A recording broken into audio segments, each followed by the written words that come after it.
and threatening people. But there's no turning back.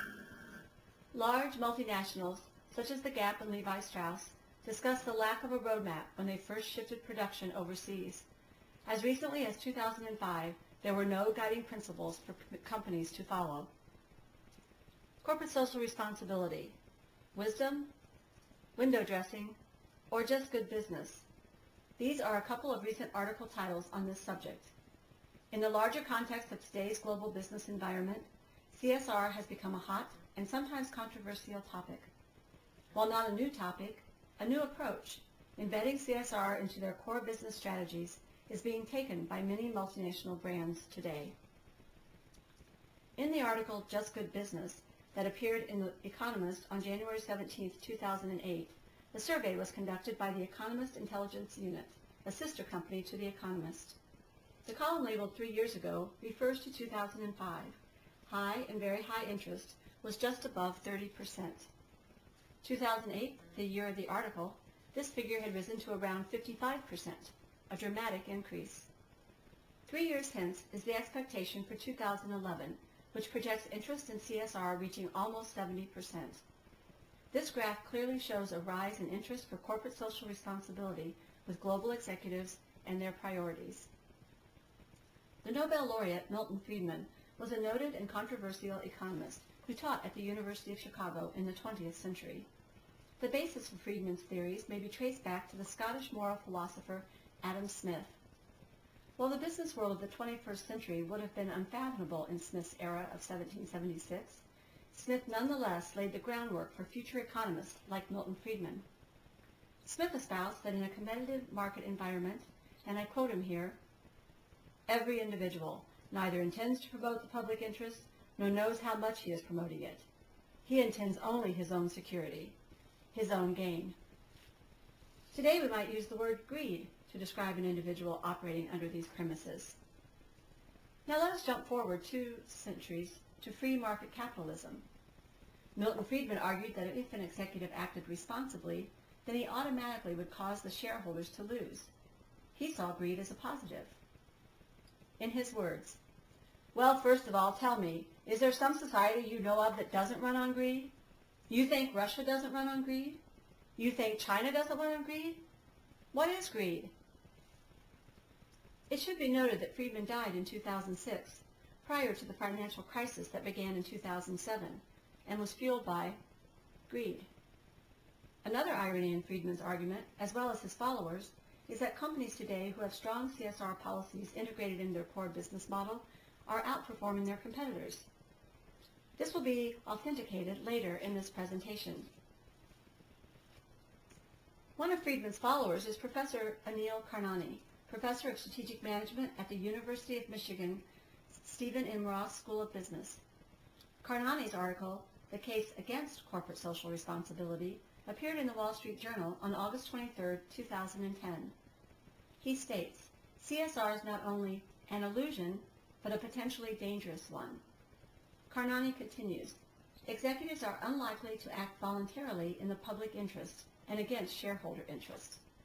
Let's listen to a recent interview with Professor Karnani.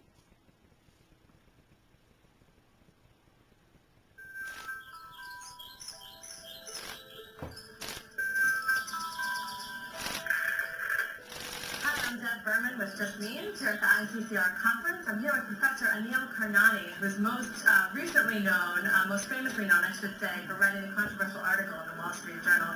Welcome. Thank you for taking the time to speak with us. So you've turned some heads in the past, I guess it's been about 2 months or so. I'm curious why this audience was important to you and what some of the key points in the article are that you would want to kind of impart on people who don't yet know about it. I think it's become very politically correct to say good things about corporate social responsibility. And I think it's a good idea to question what is going on in this whole movement that you might say of corporate social responsibility. And I see 3 major issues or problems. First is I think there's a tendency these days to demonize business, that the business is a bad guy.